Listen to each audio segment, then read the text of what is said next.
ኑሮ በጣም የከበዳት አንዲት ምስኪን የደሃ ልጅ አንድ ልዑል ትተዋወቃለች። ከዛ በኋላስ ምን ይፈጠራል? ሰላም እንዴት ናቸው? ዛሬም ሁልጊዜም እንደማደርገው አንድ አሪፍ ያልኩትን ፊልም ይዤላችሁ መጥቻለሁ። ሰሞኑን ቪው ስለቀነሰብኝ የላይክ ምልክቷን እየተጫናችሁ የዛሬው ፊልም ጀምሩት።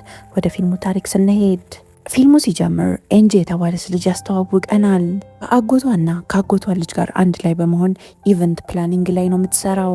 ኤንጂ ለተለያዩ ፕሮግራሞች የተለያዩ አይነት ኬኮችንና ኩኪሶችን ነበር የምትሰራው። እንደዛም ሆኖ ግን የአጎቷ ልጅ በጣም ነበር የምትሰራውን ስራ የምታጣጥልባት።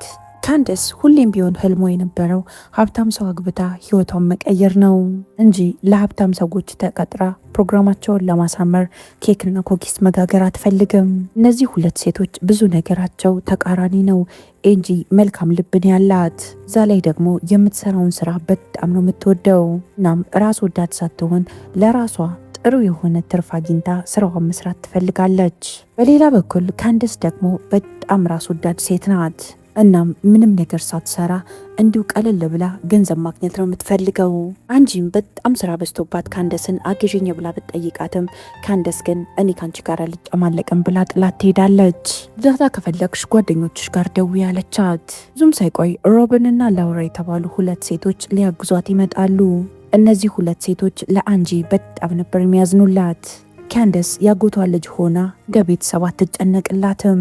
ኤንጂ ለእኔ ይህን ያህል አትዘኑልኝ፣ ስለ ካንደስ ባህሪ ያን ያህል አያስጨንቀኝም አለቻቸው። እኔ ዋናው ግቤ ስራዬን በስነስርዓት ሰርቼ ገንዘብ ማግኘት ነው ትላቸዋለች።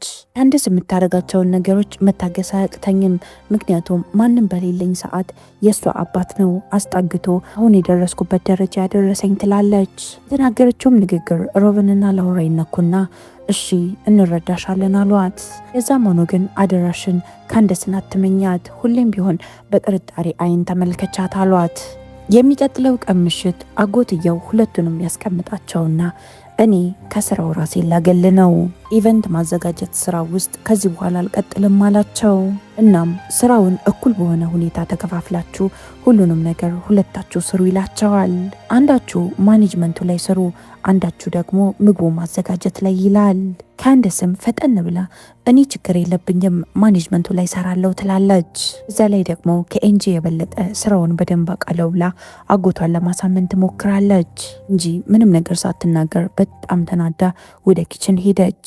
ካንደስም ተከትላት ትሄድና ምን ያናድድሻል? ከፈለግሽ ሙሉ ድርጅቱን እኮ ብቻሽን ማስተዳደር ትችያለሽ አለቻት። አንጂም በጣም ተናዳ ሲጀምር በመጀመሪያ ሴታለሽ፣ ሁሉንም ስራ እኮ እኔ ብቻዬን ነው የምሰራው ትላታለች።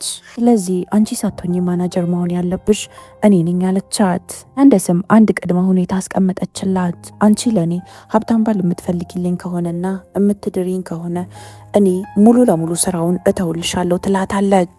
የሚቀጥለው ቀን ሌላ ስራ ለመስራት አንድ ትልቅ ቤት ይሄዳሉ። ይሄ ቤት የአንድ የሀብታም ቤት ነው። እናም ቤት ውስጥ የሚያዘጋጀው ፓርቲ ስለነበረበት ኢቨንቱን ለማዘጋጀት ነበር የሄዱት። ካንደስም የሰውየውን ቤት ከተመለከተች በኋላ የቤቱን ባለቤት ለመተዋወቅ በጣም ነበር የጓጓቸው።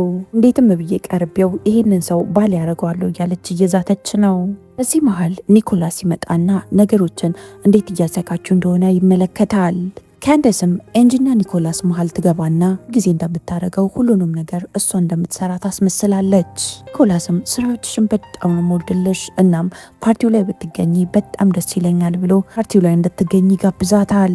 እሱም ዞር እንዳለ ካንደስ ፕሮግራሙ ላይ ስለሚገኝ መዘጋጀት አለብኝ ትላታለች። እንጂም በጣም ብዙ ስራ እኮ አለብን፣ ወዴት ነው የምትሄጂው ስትላት ካንደስ እኔ ስለ ስራው ምን አገባኝ፣ ቅድመ ሁኔታውን እንዳትርሺ፣ ሀብታም ባል ካገባው ስራው ሙሉ ለሙሉ ያንቺ ነው የሚሆነው አለቻት። ተመሳሳይ ሰዓት የኒኮላስ እናት ቪክቶሪያ ልጇን ማናገር ስለፈለገች ተጣራዋለች። እናም እድሜክ እየሄደ ነው፣ አሁን ማግባት ያለብህ ሰዓት ነው አለችው። እንዳትረሳ ሙሉ የአባትህን ንብረት የምትወርሰው አንተነ፣ ስለዚህ በጣም ጥሩ ሴት መምረጥ አለብህ ትለዋለች። ደራህን ሁል ጊዜ የምታመጣቸውን እነዛ ገንዘብን ብቻ የሚያፈቅሩ ሴቶችን እንዳታገባ አለችው። ኒኮላስም አንቺ እንደምታስቢው ሁሉም ሴቶች እኮ አንድ አይነት አይደሉም ይላታል። እናቱም ለእንዳንተ አይነት ሀብታም ሰው ሁሉም ሴቶች አንድ አይነት ናቸው አለችው። አደራህን አንተን ፈልጎ የሚከተል ሴት ካለ ገንዘብህን ፈልጎ እንደሆነ ማወቅ አለብህ አለችው። ሌላ ደግሞ መርሳት የሌለብህ ነገር ሁሉንም ነገር የምታገኘው ስታገባና ትዳር ስትመሰረት ብቻ ነው አለችው። ኒኮላስም ከጓደኛው ጋር አንድ ላይ በመሆን ለመሮጥ ከቤት ይወጣል። ኒኮላስም እናቱ ያለችውን ነገር ለማክስ ይነግረዋል። ማክስም ታዲያ እናትህ ምን አጠፋች? ትክክል እኮ ናት ነበር ያለው። እውነቱ ገንዘብህን ፈልጋ ሳይሆን ደም ፈልጋ የቀረበች ሴት ካለች እስኪ አስታውሰኝ ይለዋል። እንዳትረሳ የቀድሞ ፍቅረኛህን አታስታውሳትም? ውድ ስጦታ ግዛልኝ እያለች ባንክ አካውንትህን እኮ ዜሮ ነው ያስገባችው አለው። ኒኮላስም እና ግን የእውነት ጥሩ ሴት ለትዳር የምትሆን ሴት እንዴት አገኛለሁ ይላል። ማክስም አትጨነቅ ወንድሜ በጣም ጥሩ ሴቶች ዓለም ላይ አሉ ይለዋል። በኋላም ወደ ቤት እየተመለሰ እንደ አጋጣሚ ሆኖ ኒኮላስና ኤንጂ ይጋጫሉ። ቅርታ ከጠየቃትም በኋላ የፓርቲው ዝግጅት እንዴት እየሄደልሽ ነው ብሎ ጠየቃት። እንጂ ሁሉም ነገር መስመሩን ይዟል፣ የቀረኝ ትንሽ ነገር ነው አለችው። ኤንጂም ፈጠን ብላ ፓርቲውን ለቃ ትሄድና ወደ አንድ ልብስ መሸጫ ትሄዳለች። የዚህ ልብስ መሸጫ ባለቤት ዜልዳ ትባላለች። ኤንጂን በጣም ነው የምትወዳት። እናም ዛሬው ፕሮግራም ላይ ይህንን ቀሚስ ልበሺ፣ እኔ ነኝ ቀሚሱን የሰራውልሽ፣ በነፃ ይህንን ቀሚሱ ሰጂው አለቻት። ኤንጂም በጣም ነው የተደሰተችው። እናም ቀሚሱን ለካንደስ ብሰጣትስ ብላ ማሰብም ጀመረች። እናም ይህንን ቀሚስ ለብሳ ኒኮላስን ልታማልለው ትችላለች እኮ ብላ ማሰብም ጀመረች። ዜልዳም ከቀሚሱ ጋር አብሮ መሄድ የፊት ማስክ ትሰጣታለች። እናም ከመሄድሽ በፊት ግን ቀሚሱን እዚሁ ለክተሽ አሳይኝ አለቻት። እንጂ ቀሚሱን ለክታ ስትመለከት በጣም ነበረ የምታምረው። እንደዛም ሆኖ ግን አንጂ ቀሚሱን ለካንደስ ለመስጠት ቆርጣ ነበረ። እናም ካንደስ ሀብታም ሰው አግብታ ሙሉ ለሙሉ ስራውን ለኔ ትታልኝ የሚለውን ነገር ነው አንጂ እያሰበች የነበረው። እንጂም ቀሚሱን ልትሰጣት ለካንደስ ደጋግማ ብትደውልላትም ካንደስ ግን ስልክ አታነሳም። በስተመጨረሻም ካንደስ ስልኩን ታነሳለች። እናም ፊቴ ተበላሽቷል፣ ፓርቲው ላይ መሄድ አልችልም አለቻት። ካንደስ ይህንን ሀብታም ለመቅረብ አንድ ያለኝ እድል ይሄ ነው፣ ከዚህ በኋላ ይህንን እድል ድጋሚ ያላገኝም እያለች ዝም ብላ እየተነጫነጨች ነበር። እንጂ ካንደስ የማትሄድ ከሆነ በቃ ፓርቲው ላይ ራሴ ይገኛለሁ ብላ ተወስናለች። ከዛም ኤንጂ ጸጉር ቤት ትሄድና ጸጉሯን ትሰራዋለች። የቴሌ ማስክ ስለማድረግ ኒኮላስ ትክክለኛ ማንነቴን በምንም አይነት ሁኔታ አያውቀውም እያለች ነው።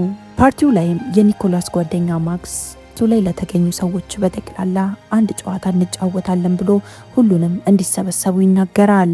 ሁሉም ለጨዋታው ሁለት ሁለት እየሆኑ ነበረ። በሚገርም ሁኔታ ኤንጂ ጥንድ የሆነችው ከኒኮላስ ጋር ነበር። ቀስ እያሉ እያወሩ እርስ በርስ በደንብ እየተዋወቁ እየመጡ ነው። ኤንጂ አብዛኛው ነገር የድሮ ነገር እንደሚያስደስታት ትነግረዋለች። እሱም አስተሳሰቧንና ሁሉ ነገሯን በጣም ወዶላታል። እናም ለምን አንጨፍርም ብሎ ይጠይቃታል። አንድ ላይ በጣም የሚገርም የሚያምር ጊዜ ያሳልፋሉ። እሱም ትክክለኛ ማንነቷን ማወቅ ስለፈለገ ማስኩን አውልቂውና ፊትሽን ልመልከተው ይላታል። እሷ ግን እምቢ ነበር ያለችው። እሱም ምን አይነት ስጦታዎች ትወጃለሽ ብሎ ይጠይቃታል። እሷም ያን ያህል ውድ ነገሮች አያስደስቱኝም ማግባት እንደምትፈልግና ምን አይነት ሰርግ እንደምትፈልግም ጠየቃት። እሷም ካላገባው ብዬ ያን ያህል የምጨነቅ ሰው አይደለውም። እናም ያን ያህል ውድ ሰርግም አልፈልግም። የማገባ ከሆነ ነገሮችን ቀለል ማድረግ ነው የምፈልገው ትለዋለች። ኒኮላስ የተናገረችው ነገሮች በጠቅላላ እሱ የሚፈልጋት ሴት መሆኗን እያረጋገጠለት ነው። ከሷ ጋር የወደፊት ህይወቱን ፕላን ማድረግ ፈልጓል። ስለ እናቱም ነገራት። እናቴ ሁልጊዜ አግባ እያለች ነው መጨቀጭቀኝ አላት። አብዛኛው ጊዜ ደግሞ ሴቶች የሚቀርቡኝ ገንዘቤን ፈልገው ነው ይላታል። እና እኔ የምፈልገው ያለ ቅድመ ሁኔታ የምትወደኝን ሴት ነው ይላታል። እንጂም ይገባኛል፣ ሰዎች ሲጠቀሙብህ ያለውን ስሜት በደንብ ነው ምረዳህ አለችው። እኔ የምሰራበት ቦታ የምሰራውን ስራ በጠቅላላ እኔ ነኝ የሰራሁት እያለ ምስጋናውን በጠቅላላ የሚወስድብኝ ሰው አለ። እናም እረዳሃለሁ አለችው። ማክስም የጨዋታው አሸናፊ መድረክ ላይ ወጥቶ ማንነቱን ለሁሉም ሰው ማሳየት አለበት ብሎ ይናገራል። በዚህ መሀል ኤንጂ በጣም ነበር የደነገጠችው።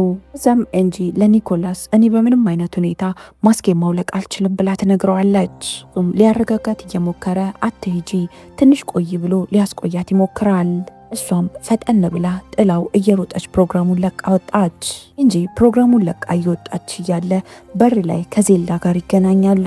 ዜልዳም ለምንድነው በጊዜ የምትሄጂው? ፓርቲውን ጨርሰሽ ለምን አትሄጂም ትላታለች። እንጂ ከዚህ በላይ መቆየት አልችልም ትላትና እየሮጠች ወደ መኪናዋ ትሄዳለች። መኪናዋ ውስጥ ልብሷን ልትቀይር ከዛም ኤንጂ የስራ ልብሷን ትቀይርና ተመልሳ ወደ ኪችን ትሄዳለች። አብረዋት የሚሰሩ ጓደኞቿም ላራና ሮበን ካንደስ ዛሬ ሄደች፣ ሰላማችንን አገኘን ይሏታል። ኤንጂም በጣም ተደስታ በቅርቡ ከትንሽ ጊዜ በኋላ ሙሉ ለሙሉ ይሄ ቢዝነስ የኔ ብቻ ይሆናል አለቻቸው። ካንደስ ቀስ ብላ ኒኮላስን ትከታተለዋለች። እሱም እየፈለጋት ነበር። የጨዋታው አሸናፊ ስለነበሩ መታ ሽልማቷ እንድትወስድ እየጠበቀ ነው። ጠዋት ላይ ኤንጂ ወደ ቤት ትመለሳለች።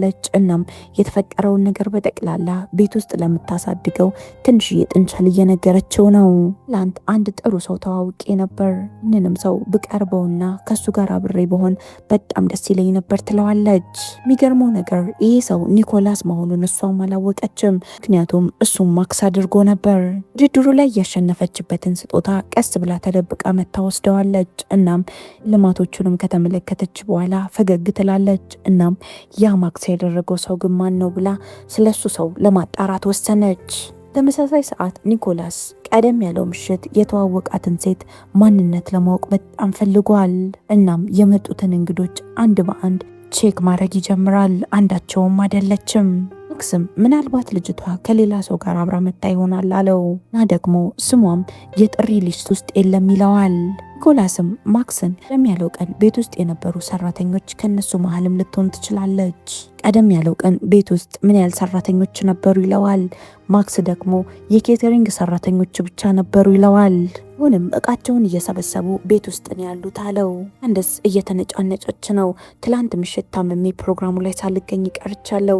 ዛሬ እንዴትም ብዬ ኒኮላስን ማግኘት አለብኝ እርጅኝ ትላታለች። እንጂም እቃዋን እየሰበሰበች ቤት ውስጥ እየተዘዋወረች እያለ አሁንም በድጋሚ ከኒኮላስ ጋር ይጋጫሉ።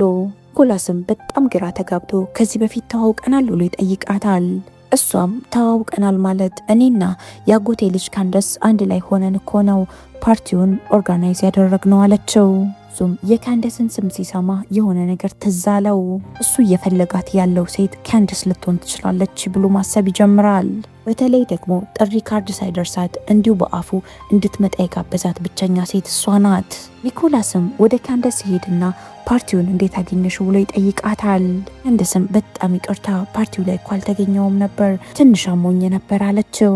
ኒኮላስ እቺ ሴት ማናት የሚለው ነገር በጣም ነው ግራ ያጋባው። እቺ ልጅ ማ ብትሆን ነው እንደዚህ ጥፍት ብላ የቀረችብኝ እያለ ነው። ማክስም ለምንድን ነው ግን እቺ ልጅ ይህን ያለ የፈለካት ብሎ ይጠይቀዋል። ኒኮላስም አትቀልድ፣ እችን ልጅ ካገኘው እኔ ምንም አላቅማማም አገባታለሁ ይላል። ሜልኬን ስፈልጋት የነበረችው ያቺ ህይወቴ ውስጥ መኖር ያለባት ጥሩ ሴት ያቺ ሴት ናት አለ። ካንደስም አንጂ ጋር ትደውልላትና ኒኮላስ ሁለተኛ ፓርቲ ለማዘጋጀት እያቀደ ነው። እናም የሚቀጥለው ቀን በጠዋት ተነስተሽ ሂጂና ምን አይነት ፕሮግራም እንደሚፈልግና ምን እንደሚፈልግ በደንብ አጣሪ አለቻት። ኒኮላስም ቪዲዮ ሰርቶ ፖስት ያደርጋል። እናም ቀደም ያለው ምሽት ያዘጋጀው ፓርቲ ላይ ተገኝታ ከሱ ጋር የነበረችዋን ሴት እየፈለጋት እንደሆነ ተናገረ። እናም ሽልማቷን ከመውሰዷ በፊት ነበረ እቺ ሴት ጥላኝ ሄደችው ይላል። በስተመጨረሻም ኤንጂ ፕሮግራሙ ላይ አብረው የነበረችው ከኒኮላስ ጋር እንደሆነ ስታውቅ በጣም ነበር የደነገጠችው። በዛ ላይ ደግሞ እየፈለጋት ነው። እሱም እቺን ሴት ካገኛትና እሱን ፈልጋ መጥመጣ ከሆነ ያለምንም ቅድመ ሁኔታ እንደሚያገባት ተናግሯል። እኔም ብለሽ የምትመጪ ከሆነ አንቺን ለማስደሰት ምንም ነገር አረጋለሁ ብሏል። ኤንጂ ይህንን ሁሉ ነገር ለካንደስ አልነገረቻትም። አሁንም ሚስጥር አድርገው ልትቆይ ነው የወሰነችው። ኤንጂም የሚቀጥለው ፕሮግራም ላይ የሚቀርበው የኬተሪንግ ስራ ምን እንደሚሆን አንድ ላይ ለመማከር ወደ ኒኮላስ ቤት ሄደች። እናም የእውነት ጥሩ ሰው ሆኖ ከተገኘ ማንነቴን እነግረዋለሁ ብላ ስለወሰነች ቀረብ ብላ ጥሩ ሰው መሆኑንና ለመሆኑን ለማጣራት ተወስናለች። ኒኮላስ ግን ያሰበው ኤንጂ ገንዘቡን ፍለጋ እሱን መቅረብ የምትፈልግ አድርጎ ነው። ኤንጂም በዚህ መሃል አንድ ጥያቄ ጠይቀው ነበረ። ማንነቷን በስነስርዓቱ ሳታውቅ እንኳን እቺን ሴት እንዴት ወድጃታለሁ ትላለህ አለችው። ኒኮላስም እንደዚች አይነት ሴት ተዋውቂ አላቅም፣ በጣም ጥሩ ሴት ነች ብሎ ይነግራታል። ኤንጂም በተናገረው ነገር ትቀልድበታለች። እሱም በጣም ነበር የተናደደው። እናም ያስቀይማታል። እሷም ሙሉ ለሙሉ ወሬዋን ወደ ስራ ትቀይርና ምን አይነት ፕሮግራም ነው ማዘጋጀት የምትፈልገው ብላ ጠየቀችው። እሱም የወደድኳት ሴት የድሮ ነገሮች በጣም ትወዳለች። እናም የምታዘጋጁ ፕሮግራም የ90ዎቹን ጊዜ እንዲያስታውስ አድርገሽ አዘጋጂ ይላታል። አንጂም እንዳይደብርህና ልጅቷን የማታገኛት ከሆነስ ምንድነው የምትሆነው አለችው። ኒኮላስም አታስቢ፣ ቀለል አድርጌ ነው ማግኛት፣ ምክንያቱም አገባሻለሁ ብያት እየሮጠች ነው ወደ እኔ የምትመጣው ይላል። የትኛውም ሴት እኔን እምቢ አትልም ብሎ ነው የሚያስበው። እሱም የግል ህይወቴ ላይ ትኩረት ማድረጉን ትተሽ ስራሽ ላይ ትኩረት አድርጊ ያላት። ወደ ቤትም ከተመለሰች በኋላ ካንደስ ምን አለሽ ምን አወራችሁ እያለች ትጨቀጭቃታለች። ካንደስ ኒኮላስ የሚፈልጋት ሴት ማን እንደሆነች ለማወቅ በጣም ጓጉታለች። እንደ አጋጣሚ ሆኖ ካንደስ የኢንጂን አዲስ ቀሚስ ትመለከተዋለች። እናም መጠራጠር ጀመረች። እንጂም የካንደስ ጭቅጭቅ ሲበዛባት በስተመጨረሻም ሁሉንም ነገር እውነቱን ትነግራታለች። ፓርቲ ላይ የነበርኳት ሴት እኔ ነበርኩኝ አለች። እናም ኒኮላስ የሚፈልገው እኔ ነው ትላታለች። ካንደስም አጋጣሚውን በመጠቀም ጥሩ አሁን ጀመርሽውን ነገር ራስሽ ትጨርሻለሽ፣ ኒኮላስ ጋር ትሄጂና ፕሮግራሙ ላይ የነበረችው አሁን አንተ የምትፈልጋት ሴት ካንደስ ነች ብለሽ ንገሪው አለቻት። ኤንጂ እኔ ኒኮላስን ማታለል አልፈልግም አላጭበረብረውም ብትላትም ካንደስ እንደዛ ከሆነ ሁለተኛ ይህንን ስራ ለመስራት እንዳታስብ ያለቻት። የሚቀጥለው ቀን ኤንጂ ስራዋን እየሰራች እያለ ኒኮላስ መጥቶ አጠገቧ ያዋራታል። ቀደም ያለው ቀን እስካስቀየምኩሽ በጣም ይቅርታ አላት። እናም ያችን ልጅ በጣም ወድጃት ስጠፋብኝ በጣም ስሜታዊ ሆኜ ነው አላት። እሷም አሁንም ሌላ ጥያቄ ጀመረች። ያቺ ሴት እንደምትፈልግህ ምን ያህል እርግጠኛ ነህ አለችው። እሱም በጥያቄዋ በጣም ተገርሞ የማይሆን ነገር ነው ልትወደኝማ ይገባል አለ። እዚህ መሀል ካንደስ ትመጣና ወሬያቸውን ታቋርጣለች። ኤንጂም ሳትወድ በግዷ እየፈለካት ያለችው ሴት እቿት አጠገብ ነች፣ ካንደስ ናት አለችው። እሱም ምንም አላሰበም። ይሄድና እጇን ይዘውና ለምንድን የጠፋሽብኝ? የዛን ቀን ለምን ጥለሽኝ ሄድሽ? ይላል።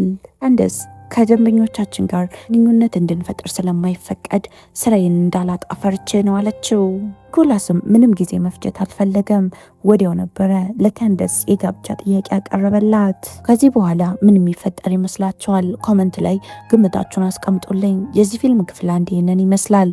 ክፍል 2ን እንድሰራላችሁ የምትፈልጉ ከሆነ በርከት ያሉ ሰዎች ኮመንት ላይ ክፍል 2 እያላችሁ ጻፉ። እስካሁን አብራችሁኝ ስለቆያችሁ በጣም ነው የማመሰግነው። ነገ በተመሳሳይ ሰዓት በሌላ ፊልም እስከምንገናኝ ድረስ የነገ ሰው ይበለን። እወዳችኋለሁ። ቻው